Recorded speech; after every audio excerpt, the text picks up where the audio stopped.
I have two kind of responses to that question about how to get your foot in the door. And as Pat indicated, one of my background interests is behavior analysis, and I do a lot of functional behavioral assessments, and we were talking about that before we started.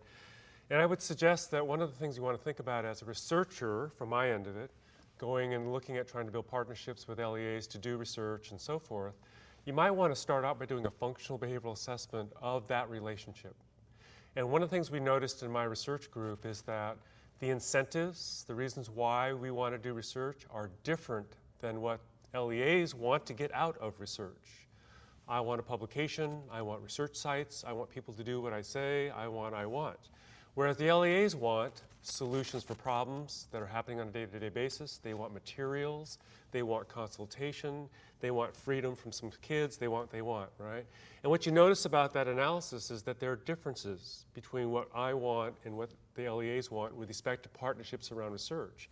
So to getting your foot in the door, I believe, one of the things you want to do is with whatever level you're looking at, school, district, what have you, do that assessment and ask, what are they hoping to get out of a partnership in a researcher to LEA relationship?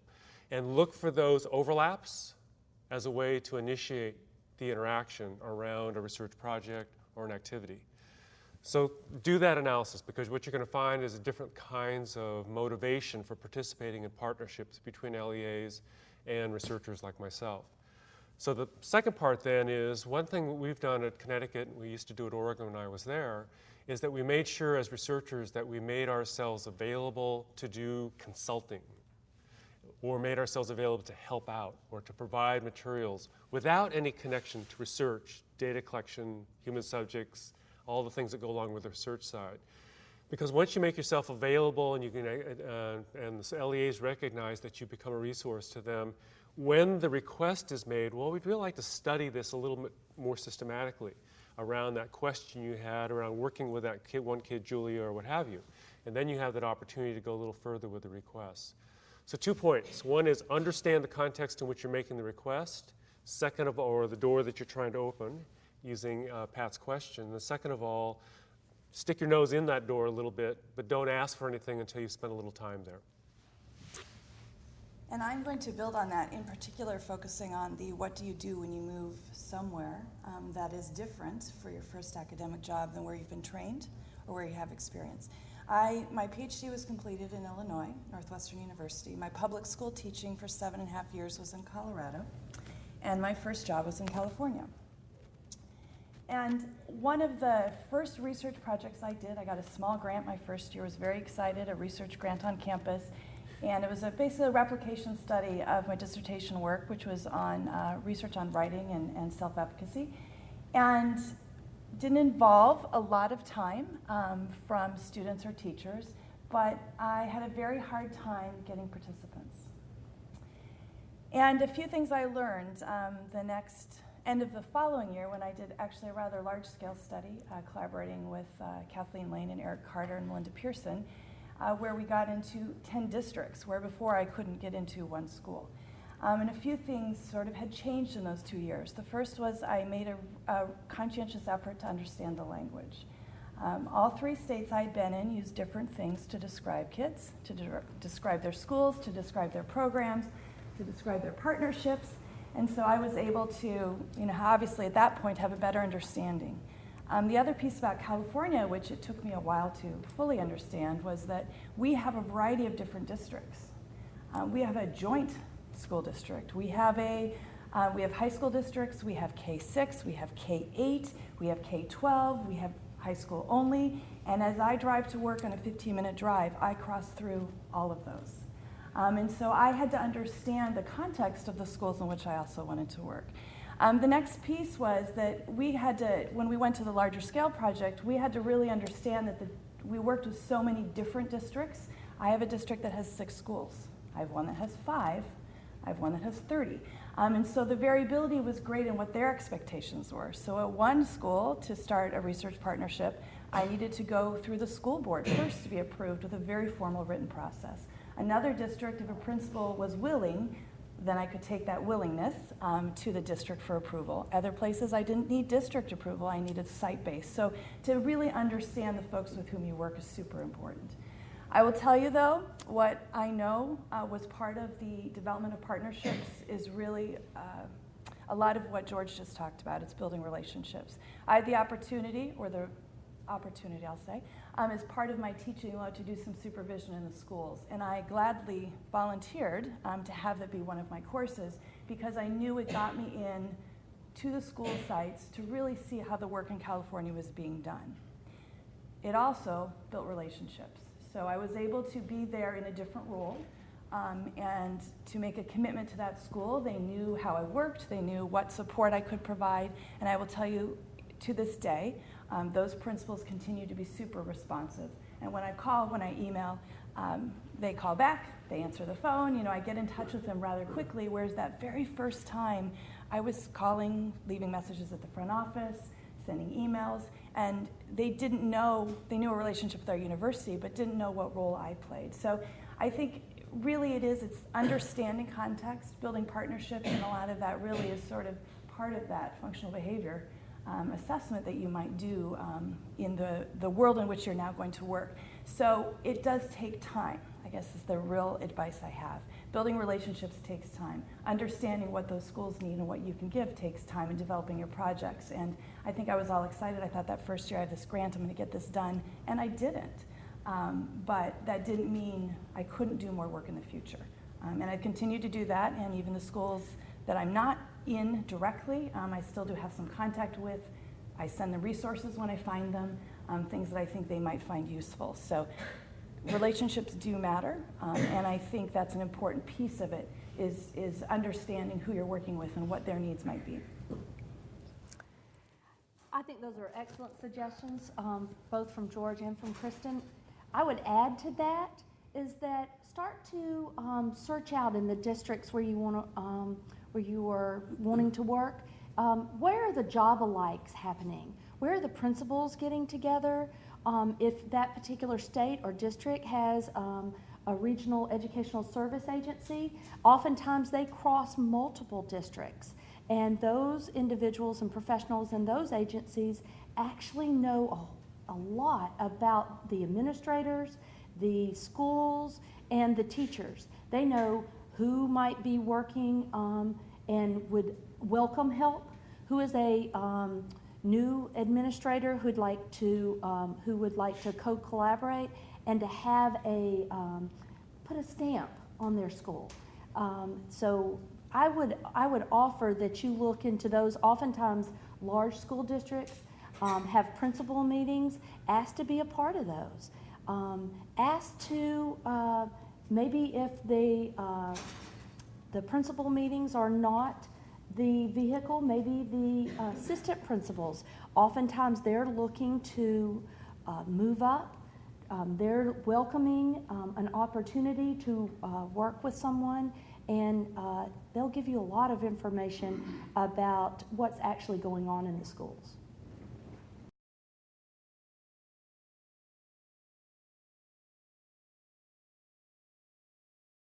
Good question again. Two things. One is, one thing we've noticed about attracting people to engage in the research that we do is that we start off by acknowledging where people are coming from initially. Two things about that. One is we've tried to make sure that we send out materials to local school districts and what have you that identifies things that they are concerned about themselves.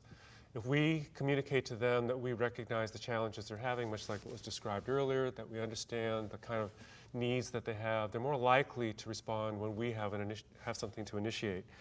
I want to focus on the second item and spend more time on it, and that is, and I'm going to kind of brag a little bit, but at the University of Connecticut, when I first moved there 5-6 years ago now, we started something called a research collaborative, and it meets twice a year. My center that I run has 7 or 8 research participants in it, and what we do is twice a year we invite superintendents and principals to come to UConn, and what we ask them to do is to come with their research hat on. And at first, when we first did that, we thought, nobody's going to come. Why do they care about research? What happened is that we had 45 people show up at the superintendent, principal, and teacher level who came in wanting to know about how they could participate in research. So we asked them, why did you come? And they came because they said, You know what? It's the first time we've been asked to be an equal partner in a discussion around our needs for research, because we asked them to come with questions that they had. We did share with them our resources and things that we could do, but we did it in the context of responding to what their challenges and needs were. That research collaborative meets twice a year. We give them coffee, tea, and donuts. They're very happy about participating. We actually set ground rules that said we're not going to talk about cases, what do I do with kid who does what? We're actually going to talk about research questions around that problem. And they really appreciated the fact that we weren't going to give them answers, but instead help them generate ways to study the problem. So the big message there, I think, is one of the misconceptions, I think, is that we assume that school LEA types are going to be a little bit standoffish when you use the R word, research. But in fact, that if you treat them as professionals and respectful and acknowledge the knowledge they come with us to the conversation, they're actually more willing to participate. So I think that's an important part about getting started with forming new partnerships, is starting out with acknowledging who they are as professionals. The last thing I want to add, and it only kind of goes back to what we talked about before about how do we get our foot in the door. I think it's really important to acknowledge what other research is going on in the field, in LEAs in particular. For example, at the University of Oregon when I was there, I would go out and ask a school to participate in a study. It turns out that that school was a control site for another researcher. And I'm asking them to do research for me and be the intervention treatment school. So they're in this challenge of managing multiple requests from researchers. So I think one thing as researchers we want to be sensitive to is what else is going on inside that school. Now, just to give you the juxtapose the difference, and I'll stop, is at UConn when I went there, and I see there's one Connecticut person in the room, so I'll be careful about what I say. Michelle's in the room, but she'll understand perfectly. When I went to UConn, it turns out there was not a lot of applied research going on in the schools, and they were very hungry for it. So when I walked out and said, here's some opportunities, at first I thought they were going to say, well, we're just too busy. Well, the opposite happened. They said, oh, this is great. We've never been actually asked to participate in behavior-based research. So I think you really do have to assess what's going on out there as a way to understand what the possibilities are for new partnerships, because we sometimes overuse our schools. And I look at Marshall in the back, and he knows Eugene, and just about every school in Eugene, Oregon is actively involved in some kind of research project at the University of Oregon, because there's so much research going on, and we overwhelm the field, and there's no new partnerships that are possible because of that kind of satiation. One thing that we have made a commitment to do with our local school partners is that whenever they participate in research, we make sure that we send them any results once published as a courtesy. So we send articles or the links for those articles. Obviously, we tell them it may be a while before you actually see it in a different form, but as an acknowledgement with a thank you. So we literally do a personal thank you, send either via email or handwritten, and send them the work in which they took part in, their school, their teachers, their students, their programs. And so I think that is just a nice, simple way to acknowledge their participation. One challenge we have faced is we have some districts that do principal rotations, is what they call them. And so we may have set up some collaboration work and some research work to begin at a certain time. And every few years, they move around administrators in all the buildings. And so we have sometimes been faced with having something set up to some level, and suddenly there's this administration shift, and we might need that site for some particular characteristics. And then we have to make sure we acknowledge that as part of what their school culture is. And sometimes we don't necessarily get that work done at that time.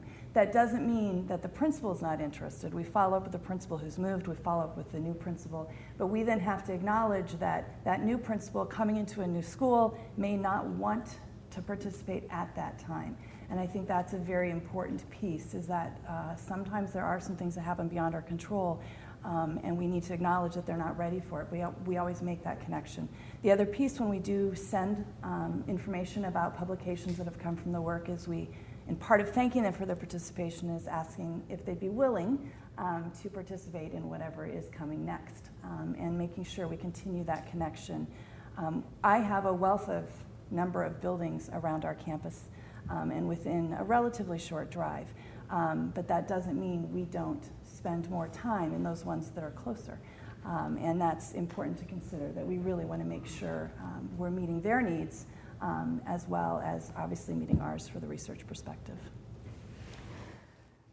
One of the big things that we've done in our region in the northeast corner of Georgia is that we've had, very much like George had, a consortium, but we also invite the potential researchers in.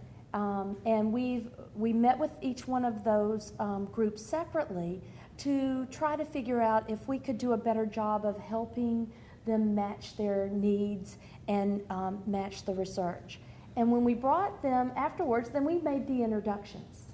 We offered those personal introductions and offered the opportunity for people to get to know each other, to build those relationships that Christian described that are so very important, because we are a community, and as we think about it, both in the LEAs and with the universities, we have a responsibility to each other to offer and to provide that opportunity so we build stronger relationships between our colleges and universities and our LEAs.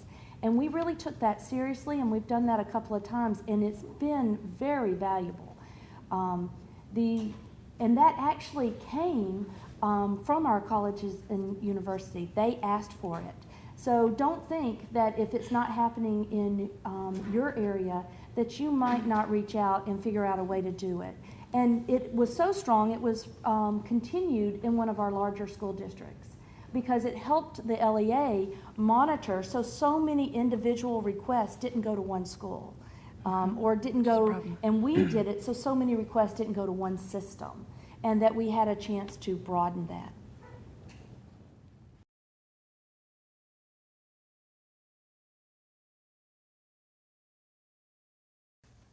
So I have sort of three ideas for you to think about with respect to scheduling and timing, and it's sort of probably the general kind of things, and I'm sure they'll give more specifics. One thing we've learned about timing and scheduling is that when we go in and do research with or joint start partnerships with LEAs around research, is we make it very clear that if there's data collection or activities that go beyond the scope of your regular work, teacher, we do that as the researcher.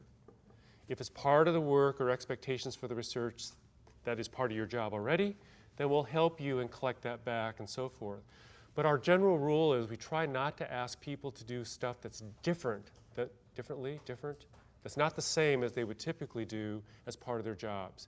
Because what we find is, as researchers, we want to go and say, we want you to normally teach like you normally do so we can watch you, but we also want you to do these other 7 things to help us out. And that's where that problem and the rub comes in with being able to maintain future research. So the comment about what scheduling and timing is making sure that what we ask people to do fits into what's already ongoing, because if it requires major changes in the typical scheduling, then they get this rub and it becomes more aversive and more difficult to do.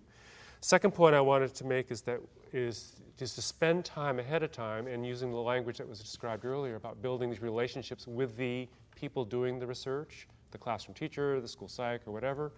You want to spend time before you actually begin the research so people are clear about what's expected, what's going to take, and you have that discussion around negotiating certain tasks, what have you. And the third thing, which I'll end with, which is fairly specific, what we like to do with schools ahead of time is say to them, before we start off with this research, let's do a little pilot. Let's do a little dry run of what this might look like to get a sense about what the effort is going to be, what it's going to feel like to participate. And then we get a sense about this is going to work or not, or do we have to change the design, or what have you. The mistake I've made in the past is say, here's my study, it's been approved by IRB, this is what my committee's approved, this is what my partners approve, this is what the feds want, do it for me. And it's not going to happen if we don't engage in this process of making sure people are clear about what it's about. And we've always said this is not going to be possible, let's check out of this, as opposed to trying to force or convince. So I think, do a pilot, spend a little time with the players, and thirdly, making sure that we think about being sensitive to the schedules and expectations that are already there. And if it is beyond the normal job description of the people in that setting, we do that. If it's something that is typical, then we ask them to help us collect that back. But Otherwise, we have a really hard time doing applied research if it's not really something that's kind of natural and relevant to them. I'll use an example, a personal example to the timeline issue. We were doing a large scale with a lot of participants on teacher expectations of behavior. And it was something extra, but it wasn't necessarily a complex assessment tool that they needed to respond to. But it did take time. It took administrator time to allow us in. It took time for the teachers to do the task. And we had, I think we were in 9 districts, I might have misspoken on the number, but 9 different school districts, multiple schools. So even though we had district permission, some principals said, not this month. Other principals said, testing's coming up, can we do it after the testing window? And we spent an entire year really what was about 20 to 30 minutes at a school site of my actual time standing up in front of the staff and them doing the work. But it took us that long to schedule into multiple different settings. I had some principals that would call and say, or email and say, I know you're scheduled to come to our all-school staff meeting on Thursday, but something came up and we must change our agenda. I don't think I'll have time for you. Could you come this next time? Luckily, I had a partner, a collaborator on campus with me, and so she and I very often were trading and swapping school sites because of the fact that we needed to make sure we were acknowledging that it was time for them to do this task for us. And if it couldn't work this month, but it could work in 3 months, we needed to be able to do it. We originally had it scheduled in the fall, and it actually wasn't until the 3rd week of May that I actually had gotten to every school site. And that is something that I think we need to acknowledge. We have a timeline, but we also have to make sure we're respecting the school's needs and their timelines. We needed something from them, obviously, but I wasn't about to say, if it's not this week, we don't want to do it. Of course we said, absolutely, we understand what time would work best for you. Do you want us in is there an in-service day? What works for your schedule? And we found, with the exception of one site we never actually finished with, the principal just said, I just can't, if something had come up at the school, he said, we can't do it. And I said, that's fine. We thank you so much for your willingness. So that's that piece. We all have timelines. And sometimes we need to really, truly collaborate on those and realize that it might be a little longer than your original expectations and plan for that research study. And it did take us longer, but we felt very fortunate that we were able to get all these data that we did receive. It just took us almost another semester to actually get in and out of all the schools. So that is that piece of understanding the culture, understanding the context, and being sort of responsive to changes that come up that may not be things that you had scheduled in that original timeline plan, IRB approval, study design. And I agree with Kristen. Those kind of things come up in schools all the time, but I've got some suggestions that I think might help you avoid some of those pitfalls. When you get with the principal or the administrator in the school, what I would ask you to do is ask them to pull out their school schedule and go through it month by month with them across your timeline, and build in a couple of extra months, because those things always happen in schools. As much as you plan, as much as you hope that things are going to go according to the schedule that you're proposing, schools are organic and fluid places, and things come from the top down or from the bottom up that they must deal with.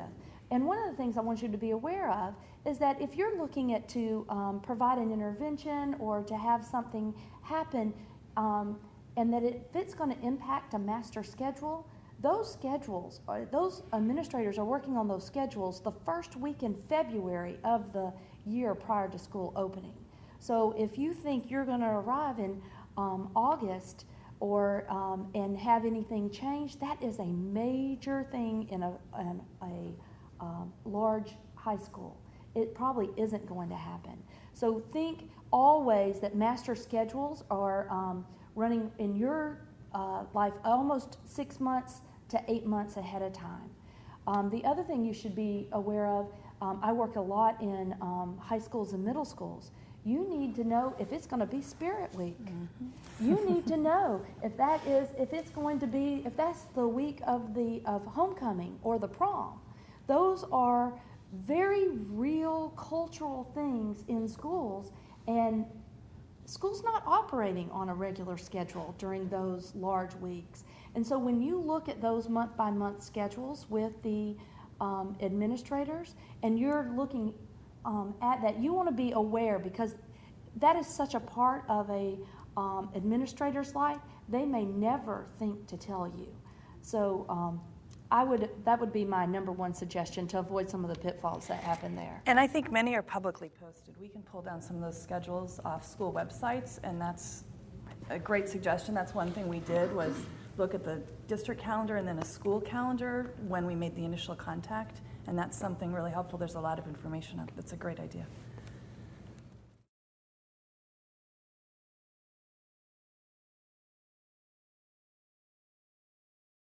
And one of the things I would ask you, very much what Kristen and George said earlier about the relationship, you need to really listen to why that school administrator or those teachers are participating.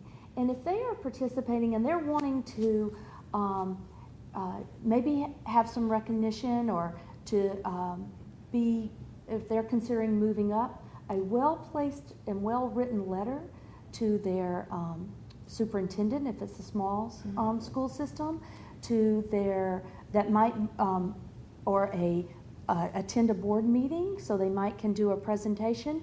Those small gestures on your part will go a long way in helping build those relationships for others who are going to come behind you, and for you if you're looking to work in those schools again. I would say things that really don't cost money, but provide a sort of celebration of an honoring of their participation in the work really help. Maybe if once the article or the publication comes out, helping to craft a newspaper article for their local newspaper. Just bringing that to the attention and asking, can we jot some things down? This would be, I'd be glad to work on that article with you. Go a long way in that relationship building and building partners for the future. Incentives are a very challenging thing. Right? I mean, we know that in research, and we have to, I think, understand, it goes back to the initial response from George. We need to understand what it is that they need from their collaboration and work with us. I happen to be a part of a program that is large. We have about 140, 150 candidates, they're all post-baccalaureate, in student teaching placements every semester. So we have a great need there as well. But our principals also tell us, we want your candidates, because we do a lot of the preparation for the teachers in our region. We want your candidates because we know down the road they can be hires. And we have, not on a research standpoint, although there's research follow-up, we've been running some pilot projects on changing our teacher education program and how field work and student teaching works. And I will tell you that the principals that have been willing to participate in that have been very willing to try to think about something in a different way, which has been exciting for us. We made sure that when we did the small story about the partnership with the 325T grant and a new way to do our student teaching, we had a school site that had willingly taken, as junior high, willingly taken multiple student teachers in this new model, and we asked, could we do the story at your school site? And they gave us permission and access. So there's that mutual partnership. They are willing to help us. We are willing to help them, obviously. And I think the big thing goes back to what we can do to support them in the future. I was in a high school in that same district for 4 years, working with their staff and doing some dramatic change to how they delivered services and supports at the secondary level. And I'm no longer on site there, but I still, to this day, when I see information,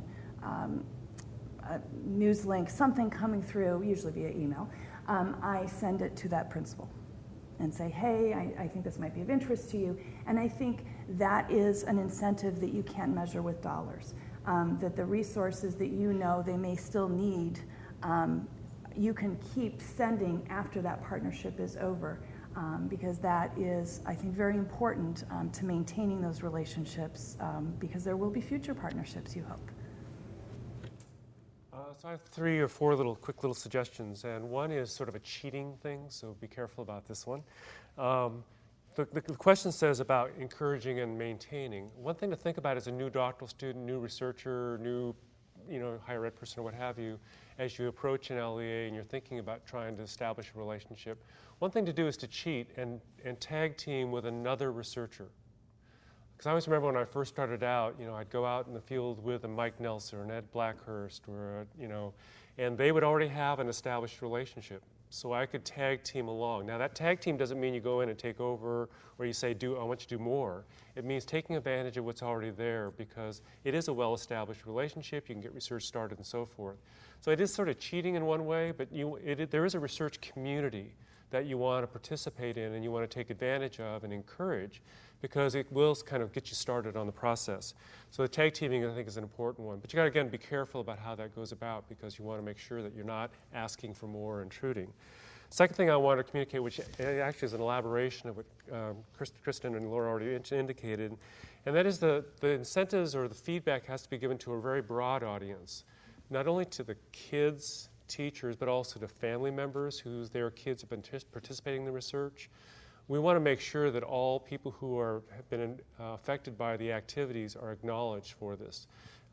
Yes, the teachers who helped out are important, but we have subjects, quote unquote, who are participants, and their families who have actively allowed their students or children to be part of the research.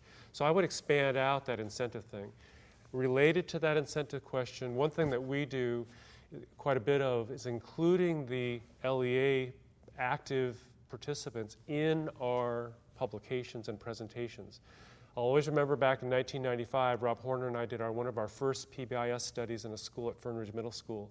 If you look at that paper that was published in 1995, the first 5 authors are the members of the PBIS leadership team. So they were the first 5 authors on this 7-author strand, right? Not only did it make them feel good, it made the district acknowledge that we do evidence-based practice in our district. And here's evidence of the fact that we are evidence-based in our own activities as well. And that's particularly important now in 2012, when evidence-based is the adjective that goes in front of everything.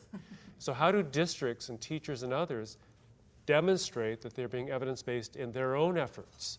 So I'd include the people you're asking to participate in your research as active participants in the dissemination, in publications, presentations. Yes, 2 days ago you had 2 keynote presenters who were principals, who were actually presenting on behalf of consumers of the work that we do in Part D money. And the last thing I wanted to indicate to you is that sustaining research relationships is also about continuing your interactions after the research ends. And that continuation involves 2 things. One is helping people translate the research into actually applied practice. Because what I study as a researcher may not be something that real people can do in real life. So I have to translate how to do functional behavioral assessment based on the research I've done in a way that says, now, this is how you really might want to apply this in your environment. This is what it's going to look like in a kindergarten versus a middle school or what have you. We have to help that translation occur. Because if they don't see any applied utility of the research they engaged in, next time they're going to say why. So I think that's an important one. The other thing we do is we always show up afterwards. Now that may not be a good thing because they're tired of us, but you want to go in and say, how is it going? Is there anything else we can do for you as a result? Can we clean up the mess we caused or whatever? Because we want to make sure that they don't see us as coming in on December 1st and leaving on February 29th and never seeing us again. But that relationship is one that's ongoing and not just about research. It's about improving outcomes for kids and improving the capacity of those people to use that research well. So the sustainability question is about making sure that there's this ongoing relationship and operationalizing it around, how does that look? So I'll stop there.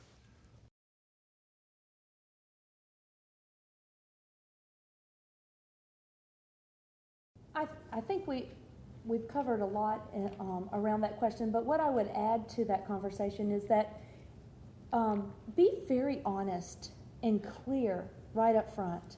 I know a lot of administrators initially, before we started that consortium, a lot of the administrators were so concerned because as they worked with students, things were needing to be tweaked as they went along a little bit, and the researchers did not understand that a tweak might take hours and hours or days of work on their part to allow things to happen in terms of scheduling and in terms of access to students or teachers.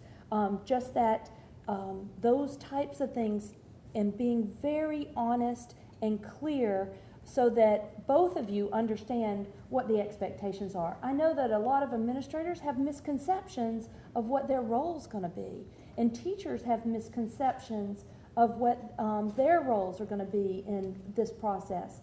And especially if you build on, like George was saying, of going that sort of relay of moving in after someone else has finished, or partnering with someone, that if you'll have that conversation with them about what were their expectations, so that we can continue to build and to make clear and to shatter some of those misconceptions and misperceptions of administrator schools and in the LEAs. I would say communication is key, and that other piece, any of the research on collaboration and collaborative partnerships has a message that no two partnerships may operate exactly the same way all the time. And having a good understanding of that is important. One principal might want a reminder coming through the front office where you email or call and leave a message. Another one might want it coming straight to them. Another might want their assistant principal to handle those kind of contacts. Another one, it might be someone in the guidance counseling office. And understanding what those roles are is really important to establishing sort of what that partnership is going to look like and how it's going to operate. Another, just an aside that I don't think I'd mentioned, is the follow-up that happens between making the timeline, that commitment and connection, to actually when it happens. Sometimes there's obviously a few months in between to keep that communication going between when you have established when a research project may start in a school, to check in because of those ebbs and flows that happen in school calendars. A reminder that you're coming next Thursday, is that still 10 o'clock, whatever it might be, and making sure you come at 10 o'clock if that's what has been established. All of those things are really important, I think, to maintaining that relationship, which is what it comes back to in partnership.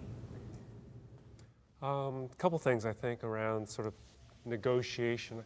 One, I think, and I'm an applied researcher, and I tend to do relatively small kinds of studies, not small studies, but small sample studies, and I use a lot of single subject research. And because of that, I have the freedom or opportunity or luxury, if you will, being able to start off by saying, you know, what are the most important needs, challenges you have? So negotiation goes a lot easier if you are able to identify with what your site has identified as being a challenge. So that's been, I think, really important, that you acknowledge what it is that's most pressing. Is it a question? Is it a need? Is it an interest? As a way of trying to start the conversations about what research is possible. Now, having said that, I'm also participate in research that has large randomized control trials, where you say, well, we're going to randomly assign your school, your classroom to this, and we're going to do this to this group. And by the way, you know, what we're going to ask you to do is business as usual, and your partner down the hallway is going to be asked to do something else. So that's a really interesting negotiation, because, of course, they want to start with the intervention right away because they feel like it's going to be the answer to their challenge. So negotiations, to me, is about making sure people understand what the intervention is and what its benefits and pitfalls might be, so they understand that it's a test. The second part is, you know, developing designs or activities in which you always say, you're going to have access to the best aspects of this intervention as we go through the process of the research. So it's not that you're never going to get it, it's that we're going to test it out to make sure you get the best result, you get the best intervention based on our results. it's always difficult to negotiate that. Well, you're in the control wait list. You're going to have to wait 5 years before you get it, and that's a hard negotiation to make, and it's really about understanding the nature or challenge of the problem you're trying to answer, as well as the knowns and unknowns about the intervention. Is this something that we really can trust? And so it's really a difficult process, and I think it's about making sure you're honest, as was said earlier, having open communications about what it is we're manipulating. It's about making sure we say, this is some of the costs that you're going to have to consider in a way to get access to some of the benefits. And that kind of comparison, that discussion is so important. Now, we're kind of painting it as, you got to really respond to the recipients, but on the other hand, it is a give and take. And as I mentioned before, our research collaborative is a great group because they understand if they engage in a conversation around research with us, quote unquote, that it is a shared discussion, but they're also going to have to tweak a little bit, just like we're going to have to tweak. And that discussion is a lot easier if you have an ongoing relationship, as was discussed earlier. As new doctoral students, you're stuck. Or new researchers, you're stuck because you have to go out and shake hands a lot and smile a lot. And then you can have those kinds of discussions. But when you get old like I am, you can depend upon that kind of status stuff to make it go. But it is a difficult challenge. It is about conversations and so forth.